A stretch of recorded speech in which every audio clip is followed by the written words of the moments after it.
These are the signs that Israel is losing the war against the Palestinian resistance in Gaza.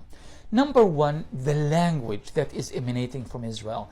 It is one thing that for Israelis to come after October 7 and say, destroy all of Gaza, kill all Palestinians, push them all to the Sinai. You can say, well, they are really upset because of what the resistance has done to their military in the south. But to come nearly a month later, and as Amichai Eliyahu, the Minister of Heritage of all ministries in Israel, said, let's drop a nuclear bomb on Gaza. I mean, the fact that they would use that language, aside from the fact that it really highlights the cruelty of Zionists, it also shows that you are losing the traditional military war. All of these bombs that you have dropped, they dropped nearly 2 to 2.5 nuclear bombs on Gaza in the last, or the equivalent of in the last 4 weeks, and yet they still can't win a fight on the ground. This indicates that Israel is losing the war. Nasty racist language aside. The second sign, to win a war, you need a leadership. Majority, and I mean vast majority of Israelis are saying, we want Netanyahu to quit now. Now, if this is the case, and it is, then you are saying that you have no faith in your military, you have no faith in your political leadership, you have no faith of whatever plan that they have in mind to win this war. If you are winning anything, naturally the people are going to side with the government and say, please, more of the same, keep doing whatever you are doing because you are reaping some good results. They are reaping nothing, and that's why the Israelis are turning even more against Netanyahu.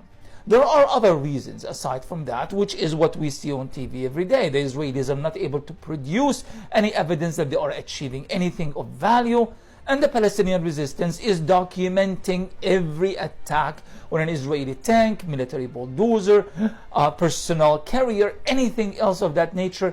They are showing it. We're watching it every single day. There is a tank massacre going on Gaza, and it's being carried out by a group of people who should have been decimated by now as far as the Israeli military is concerned.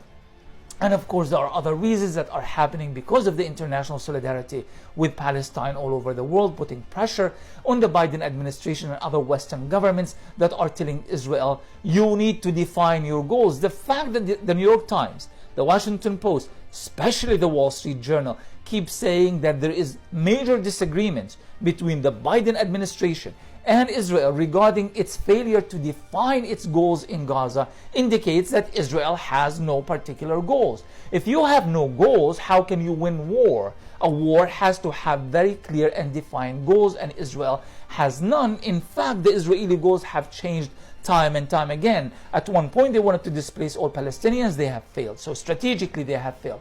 Goal number 2, they wanted to disarm and destroy all of Hamas. They have failed. Now, Gallant, the Minister of Defense in Israel, is saying, calling on the Gazans, he said, if you want to shorten this war, kill Yahya Sinwar, the head of Hamas. Really? So it kind of goes from, we're going to displace all of Gazans, to calling on Hamas to help you, or rather on Gazans to help you kill the leader of Hamas.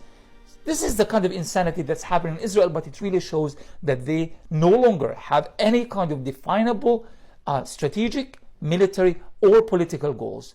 This is not a good sign for Israel, and it's not a sign of a country that's winning, but rather a country that is losing. Israel's problem is it doesn't want to accept the fact that it's losing, and this is why they keep talking about dropping nuclear bombs on Gazans. And when you think about it, they really already have, over the course of the last 3-4 weeks, they have dropped the equivalent of 2.5 nuclear bombs, similar to those were dropped on Hiroshima and Nagasaki during World War II. Thank you for listening.